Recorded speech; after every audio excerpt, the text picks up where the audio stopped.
이 남자 문재인. 한 남자가 있다.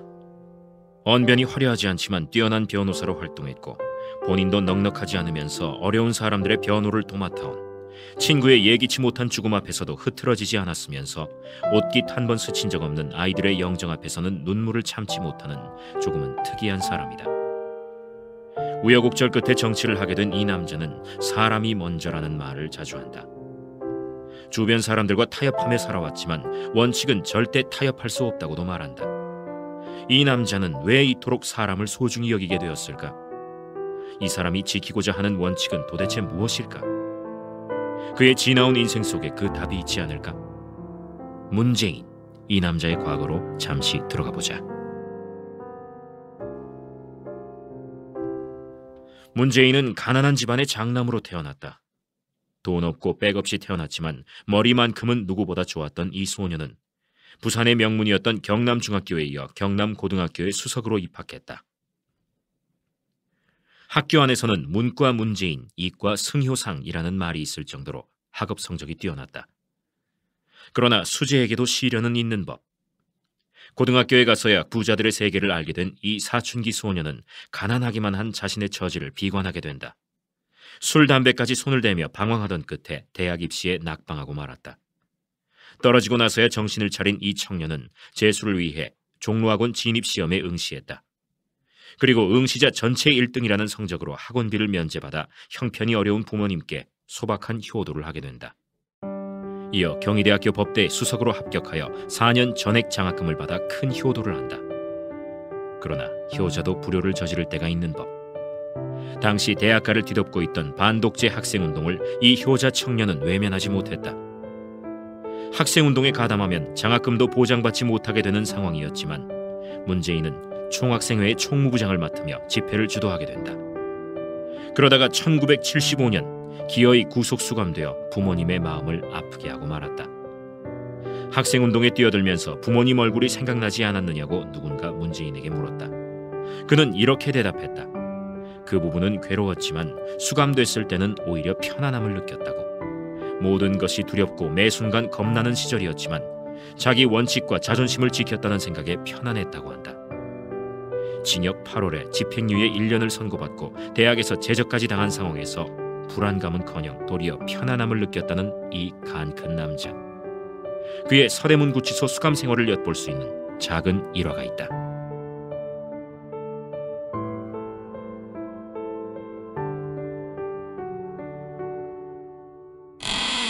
아이고, 우리 샌님 그새 또 책 잡았냐? 예. 아이고, 누가 고시 선생 아니랄까봐. 자, 얘다.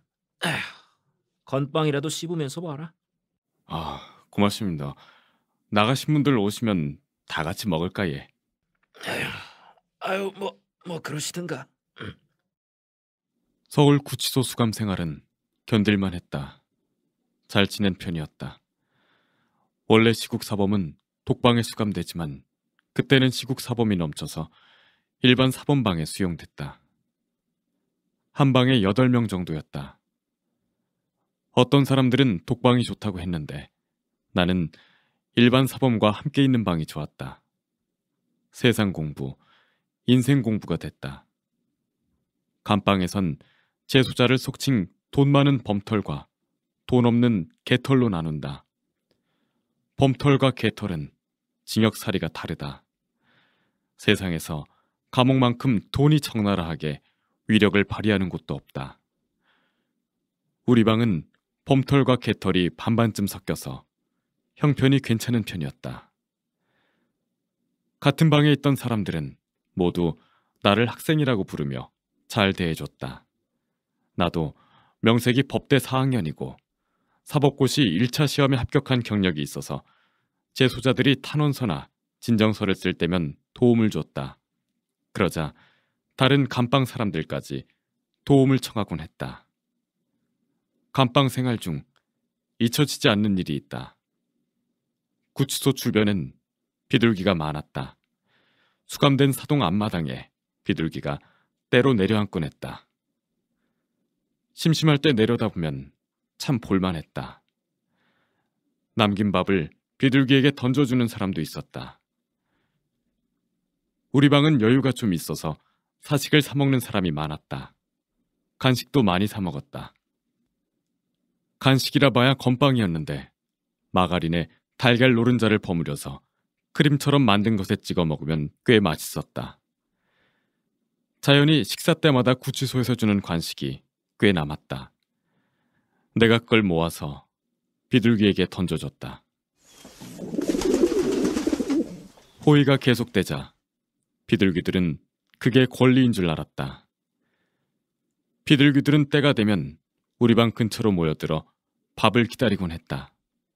그런데 내가 밥을 던져줄 때마다 건너편 소년수 감방의 소년수들이 창가에 모여 그걸 구경하는 것이다. 나는 수감 생활이 워낙 지루하니 그것도 볼거리라고 다들 구경하는 것인 줄 알았다. 그런데 그게 아니었다. 어떤 재소자가 어느 날 내게 귀띔을 해줬다. 야, 구경이 아니고 임마 쟤들 다 개털이잖냐 개털. 배고파 죽겠지 저것들 지금. 비둘기한테 주는 밥 아까워서 저렇게들 쳐다보는 거다. 먹고 싶어서. 네? 정말입니까? 깜짝 놀랐다.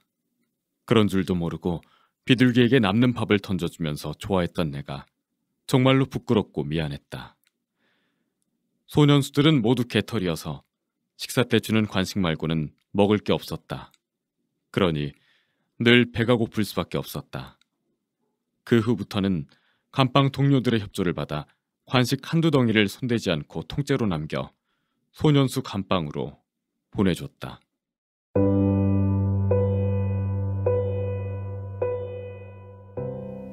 콩 한 쪽도 나눠 먹어야 직성이 풀리는 이 짠내 나는 남자는 출소 후 곧바로 군에 강제 징집됐다.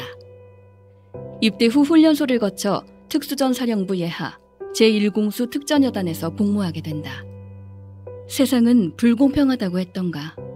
공부도 적성에 맞고 시위도 적성에 맞고 구치소 생활까지 적성에 맞춰버렸던 이 남자는 군생활조차 너무 열심히 해서 복무기간 중 2차례나 최우수 특전사로 표창을 받는다. 말뚝박으라는 권유를 뿌리치고 전역한 문재인은 1980년 대학을 졸업하고 사법시험 준비에 몰두한다. 그러나 재벌은 누구 못 준다고 했던가. 쿠데타로 정권을 탈취한 전두환 반대 시위에 또 가담하게 되고 5.17 비상계엄 확대 조치와 함께 청량리 구치소에 수감된다. 수감 생활도 적성에 맞춰버리는 놀라운 적응력을 가진 그는 구치소 안에서 사법고시 공부에 전념한다. 응시조차 불투명하던 수감자 처지였음에도 포기를 모르는 남자다. 이 집념의 사나이를 알아봐준 경희대학교 조영식 총장이 신원 보증을 하고 나섰다. 덕분에 문재인은 제22회 사법시험에 응시할 수 있게 된다. 결과는 최종 합격. 구치소에서 합격을 통보받으며 문재인은 극적으로 석방된다. 행복은 성적순이 아니지만 석방은 성적순일 수도 있다는 사례를 만들어낸 희한한 남자다. 내로라 하는 수재들만 모인 사법연수원에서도 이 남자의 1등 행진은 계속됐다. 박원순, 고승덕, 조영래 같은 걸출한 동기들을 제치며 수석을 차지했고 사법연수원 최고상인 법무부 장관상도 수상했다. 그러나 1등 패권자에게도 약점은 있는 법. 학생운동 전력 때문에 졸업 성적이 수석에서 차석으로 바뀌었고 원하던 판사는 물론 어떤 공직에도 임용되지 못했다. 당시 사법연수원에서 12등이었던 고승덕이 판사로 상위권이 아니었던 박원순도 검사로 임용됐던 걸 생각하면 실로 불합리한 처사였다. 정권에서 외면한 이 수재에게 대형 로펌들이 줄줄이 영입을 제의해왔다. 수재들 중에 1등, 성적왕 문재인이었으니 당연한 수순이었다. 잘 나가는 로펌에 들어가 거액의 연봉을 받으며 떵떵거리고 살 수 있는 꽃길 인생이 드디어 이 남자 앞에 펼쳐진 것이다. 그러나 이 이상한 남자는 눈앞에 깔린 꽃길을 못 본 척하고 부산으로 내려가 버린다. 그리고 그곳에서 노무현이라는 일생의 친구를 만나게 된다. 노무현과 함께 노동자들의 변호사로 살기 시작한 문재인은 노동자들의 피폐한 삶을 적나라하게 알게 된다. 불평등과 부당함에 분노한 친구 노무현은 세상을 바꿔보겠노라 정계에 입문했지만 문재인은 정계 영입을 거절하고 홀로 부산에 남아 인권 변호사의 삶을 이어간다. 부산지방변호사회 인권위원장, 부산민주시민협의회 상임위원 등으로 활동하며 부산 미국문화원 방화 사건, 동의대학교 사건, 페스카마호 사건 등 굵직굵직한 시국 사건들을 변론했고 당시 유일했던 진보 언론사 한겨레 신문의 설립위원으로 참여하기도 했다. 이때 수많은 노동자들의 변호를 맡으면서 문재인은 부산 일대에서 인권 변호사의 아이콘이 됐는데 하얀 얼굴에 큼지막한 눈으로 빙긋이 웃어주던 멋진 변호사라고 그를 기억하고 있는 한 노동자의 얘기를 들어보자.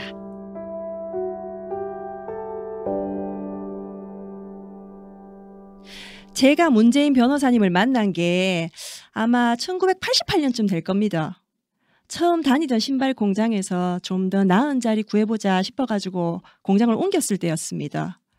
큰 공장에서 재봉사 경력이 있으니까 대우 좀 받겠지, 월급도 많이 주겠지, 그런 생각을 했습니다. 그런데 여우피하다가 호랑이 만난다고 제가 꼭 그 꼴을 당하대예. 근무 조건이 너무 열악했습니다. 낮에도 쥐들이 재봉틀 밑에 왔다 갔다 하고 화장실 칸막이도 없었습니다.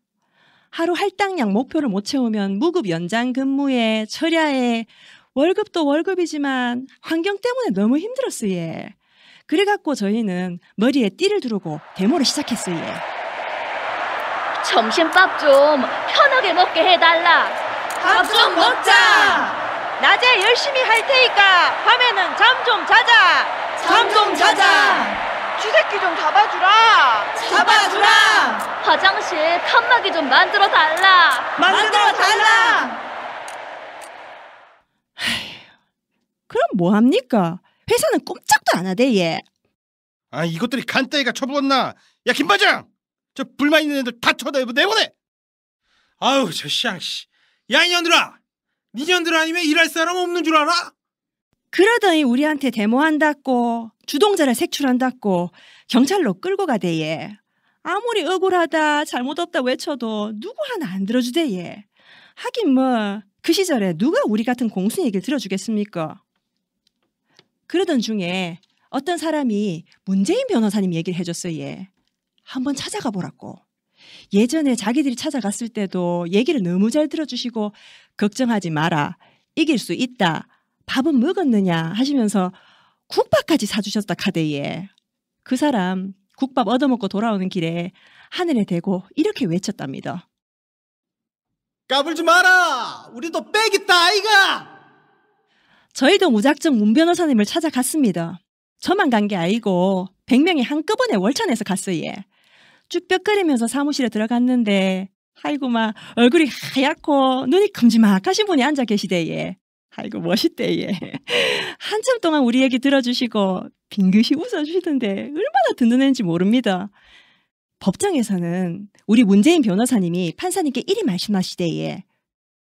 저 친구들 저 고운 손톱에 바늘이 꽂히고 밥 먹을 시간이 없어가 굶어야 되는데 저 어린 친구들의 심정을 아십니까? 저 표정들 한번 봐주세요 판사님. 똑똑히 봐주세요 판사님. 눈물이 나오대예.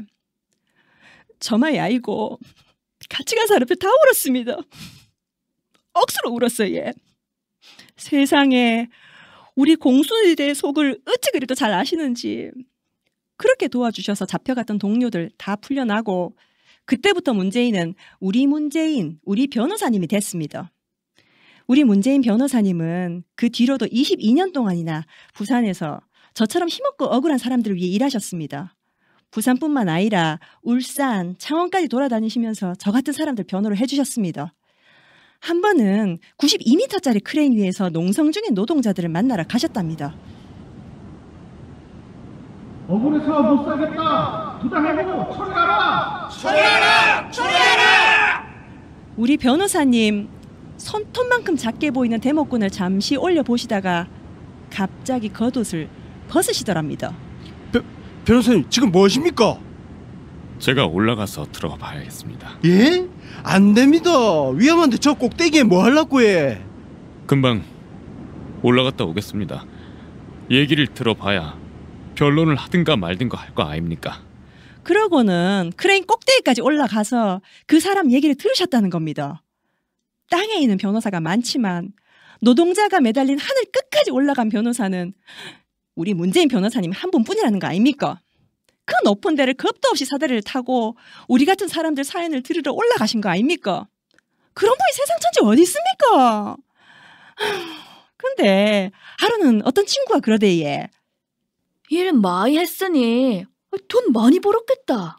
에? 그게 돈 버는 일이가? 우리도 10원도 안 냈다 아이가. 진짜입니다. 사실 그때는 돈 드려야 되는지도 몰랐습니다. 돈 달라는 전화도 없었어요. 얘.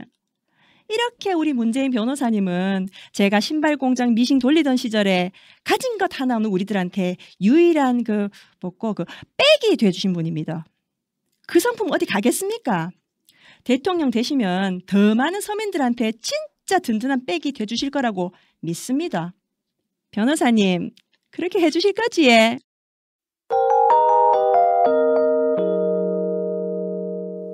노동자들에게 유일한 백이 되어 주었다는 변호사 문재인. 도움받았던 사람들에게 그는 인정 넘치는 은인으로 기억되고 있지만 가까운 친구나 지인들에겐 인정머리 없어 보일 정도로 고지식한 원칙주의자로 기억된다. 훗날 문재인은 청와대로 자신을 만나러 온 고등학교 동창들을 보자마자 의자를 횡하니 돌려 앉으며 안면몰수를 한다. 뿐만 아니라 면담을 거부하고 전화도 받지 않는 바람에 동창들의 안주거리로 등극하게 된다. 의례 당연하게 여겨지던 인맥 떡고물을 한 톨도 용납하지 않은 결벽주의자. 그것이 친구들 기억 속의 문재인이다. 이 고지식한 남자의 변호사 시절을 기억하고 있는 한 동창생이 있다. 연극 연출가가 된 이 친구의 이야기를 들어보자.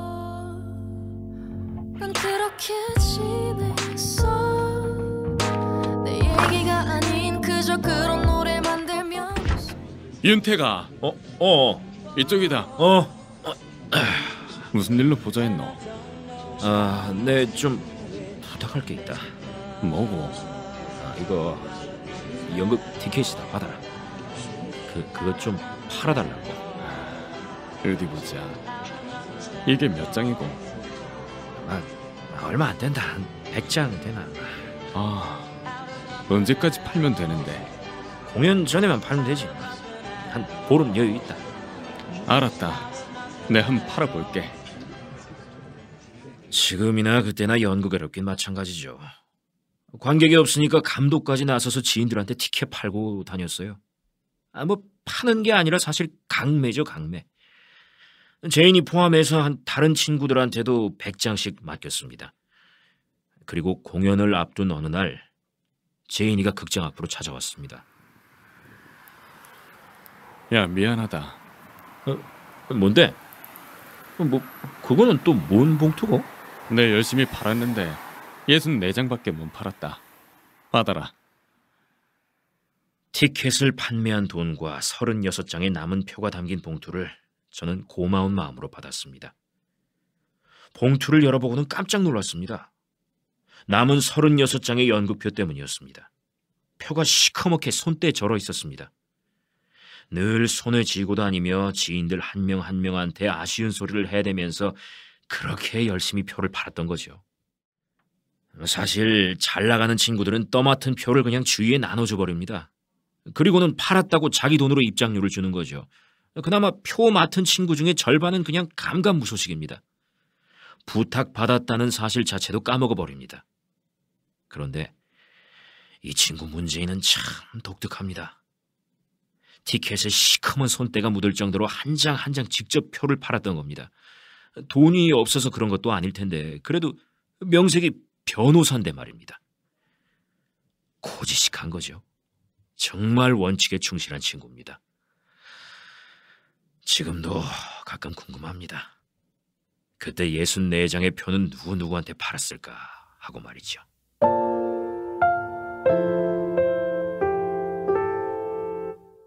인정 많은 고지식. 이런 기묘한 표현이 아니면 설명이 되지 않는 문재인이란 남자. 인정이 많은 걸까, 인정머리가 없는 걸까 헷갈리는 이 시점에서 어떤 남자가 들려주는 이야기가 있다. 지금은 판사가 된 고교 동창생의 오래된 추억이다. 연극 연출가 이윤택이 지난 대선 때 문재인 후보 찬조 연설을 했었지요. 그때 얘기했던 일화가 그새 꽤 유명해졌더군요. 경남고등학교에서 전설처럼 전해 내려오는 이야기인데요. 소풍날 다리 다친 친구를 차마 두고 갈 수 없어서 등에 업고 소풍을 갔던 문재인 학생. 업고 걷다가 힘들면 쉬기를 반복하면서 최종 집결지에 도착해보니까 소풍 일정이 다 끝나 있었단 얘기지요. 참 따뜻한 얘기인데 얘기 끝은 더 훈훈했습니다. 제인이가 친구를 혼자 업고 올라오게 된 걸 알게 된 친구들이 내려올 때는 그 다친 친구한테 교대로 등을 내줬습니다. 반 전체가 돌아가면서 업고 내려왔어요. 그 이야기로 이윤택과 문재인이 친구인 게 알려졌는데 막상 다리 다쳤던 친구는 알려지지를 않았지요. 그 친구가 바로 저입니다. 저는 김정학이라고 합니다. 오늘 저는 제인이한테 받은 도움이 고등학교 소풍 때 그 한 번이 아니었음을 말씀드리고 싶습니다. 저는 법대를 졸업하고 고시 공부를 했었는데 집안 사정으로 중도에 그만뒀습니다. 그 뒤로는 사업을 했었지만은 쉽지 않대, 그게. 사업 그거 아무나 하는 게 아니더군요.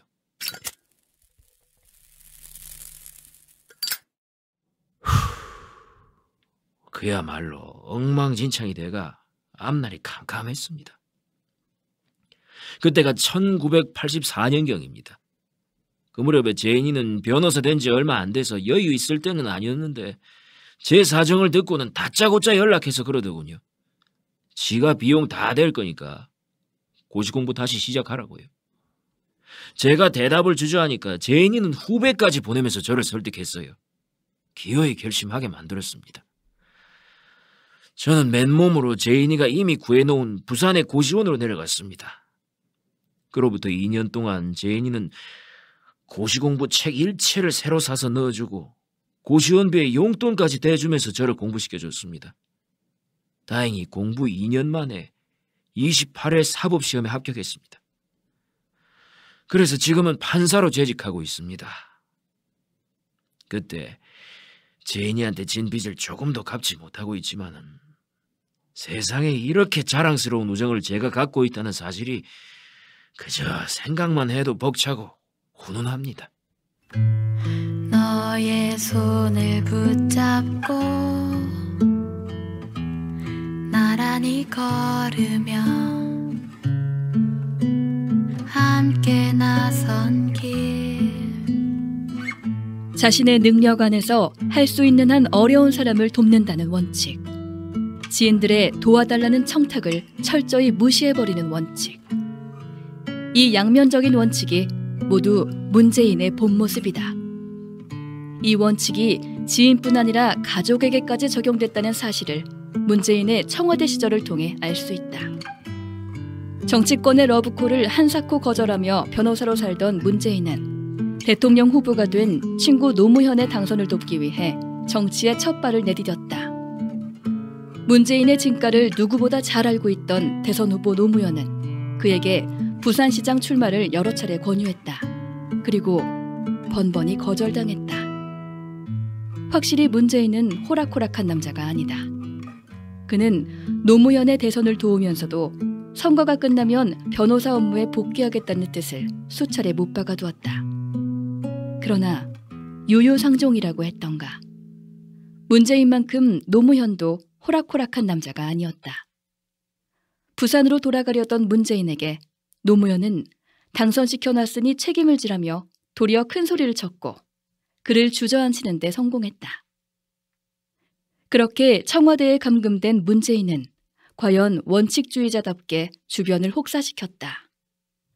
과하게 의욕적으로 일하며 본인은 치아 10개, 누구는 5개, 누구는 3개, 직급 순서대로 치아를 뽑아치우는 신공을 선보였다. 이 지독한 원칙주의자를 친형님으로 둔 한 남자가 있다. 어느 술자리에서 이 남자는 잔뜩 술에 취해 자기 형님 험담을 신나게 늘어놓게 된다. 이 취중 험담을 직접 들은 지인의 증언이 있다.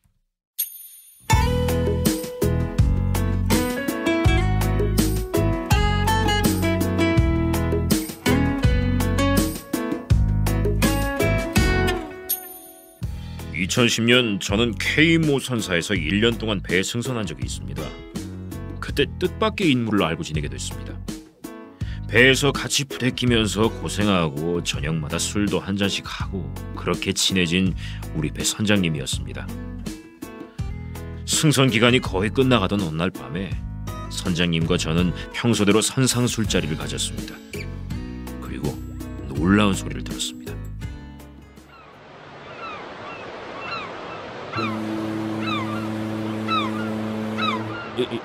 예? 그 정말이에요? 예? 맞다. 참말이지.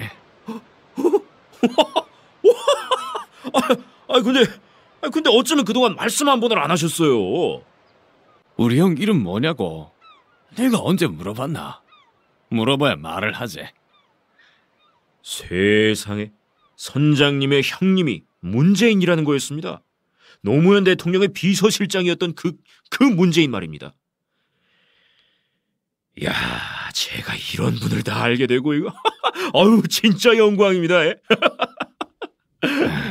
영광은 또 뭔 얼어 죽을 영광이고. 아유, 영광이지요. 그렇게 유명한 분 동생분하고 이렇게 술도 마시고. 아유, 정말 신기하네요. 자식이 싱겁긴. 그러면 우리 선장님도 형님 덕 좀 보셨겠는데요? 뭐라고? 너? 덕 좋아하네. 미친나? 누구 약 올리나? 에? 덕은커녕 내가 막 형 때문에 고생만 쎄빠지게 하고. 아이고, 진짜 형만 아이면 그냥 왜 형이 남보다 못하노? 응? 저는 그 사이가 좀 안 좋으신 모양이네요. 안 좋긴 마. 맨날 나 혼자 짜증이지. 말해봐야 내 입만 아프다 않카나. 얘기인즉 이랬습니다. 문재인 씨가 비서실장이 됐을 무렵에 우리 선장님은 STX에 승선하는 해상직 선원이었다고 합니다. 선장님의 형님이 누군지 알게 된 회사에서 선장님 직책을 육상직으로 변경하고 꽤 높은 자리로 승진시켜줬다고 합니다. 그리고 그 사실이 문재인 비서실장의 귀에 들어가게 된 거죠. 소식을 듣자마자 문재인 실장은 STX에 전화를 넣었답니다. 청와대 비서실 문재인입니다. 엉뚱한 일 하셨던데요. 그러신다고 STX에 하등 도움 드릴 일 없으니까 보직 원위치 시키세요. 당장 조치하십시오. 그리고 바로 또 동생인 선장님께 전화를 넣었다고 하죠. 네 당장 배 타러 돌아가라. 네 회사에도 얘기해놨으니까. 아유, 마! 정신 안 차리나? 어딜 회사에서 자리 준다고 냉큼 받나? 형이 모를 줄 알았나? 앞으로 단디해라. 알았지? 바쁘다. 끊으라. 이게 제가 들은 문재인에 대한 이야기입니다. 아휴, 그 사람 참 살벌하게 꼬장꼬장하더라고요. 아니 뭐 자기만 바쁘나? 내도 바쁘다. 바쁜 사람한테 전화는 누가 먼저 했는데. 그러게요. 인간적으로 너무하다 말이다. 까놓고 내가 정탁한 것도 아니고 내가 뭐 형 이름 댄 적이 있나? 그죠? 없지? 예. 맞나? 솔직히 일 잘해서 내가 잘한 거 아이가? 에? 안 그래? 그니까요. 예. 그래서 승진한 걸 수도 있고요. 안 그래요? 맞다. 형님아가 돼서 꼭 그렇게 해야 되나 말이다. 하나밖에 없는 아우한테. 에? 아유, 그 섭섭하게 지리 정말. 사장님, 한 잔 더 하시죠. 예.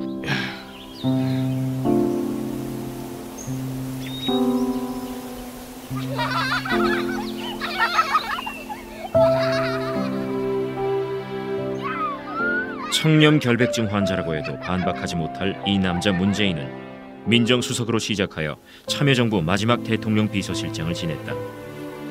한때 왕수석이라 불릴 만큼 대통령의 신임을 받았던 그는 청와대 내 모든 직원에게 존댓말을 쓰는 것으로 유명했고 참여정부 시절 내내 동창회에는 아예 얼굴도 비추지 않았다. 대통령 노무현은 이 남자를 이렇게 평가했다. 제가 아주 존경하는 나이는 저보다 작은 아주 믿음직한 친구 문재인이를 대친구로 돕는 사람을 정말 자랑스럽게 생각합니다. 나는 대통령 남이 됩니다. 나는 문재인을 친구로 보고 있습니다.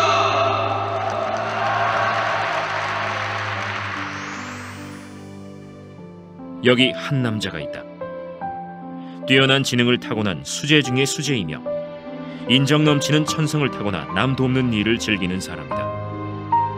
맡은 바 책임 앞에서는 무소처럼 굳건하며 어떠한 불행이라도 긍정적으로 받아들이고 이겨내는 사람이다. 친구들과 가족에게조차 부당한 이익을 허락하지 않는 최고의 원칙주의자다. 큼지막한 눈으로 빙긋이 웃으며 사람들의 말에 귀를 기울이는 사람, 문재인. 이 남자가 대통령이 된다면 세상은 어떻게 달라질까? 기회는 평등할 것입니다. 가정은 공정할 것입니다. 결과는 정의로울 것입니다.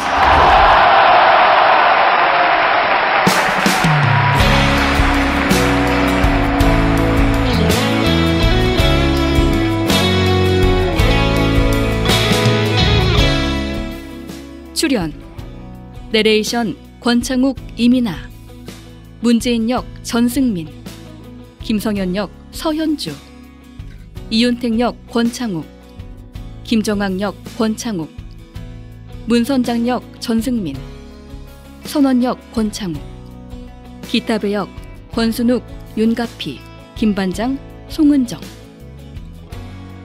제작 권갑장, 각본 송은정, 연출 윤가피, 음악, 효과, 편집 홍정수, 음원 지원 김영석, 파스텔 뮤직.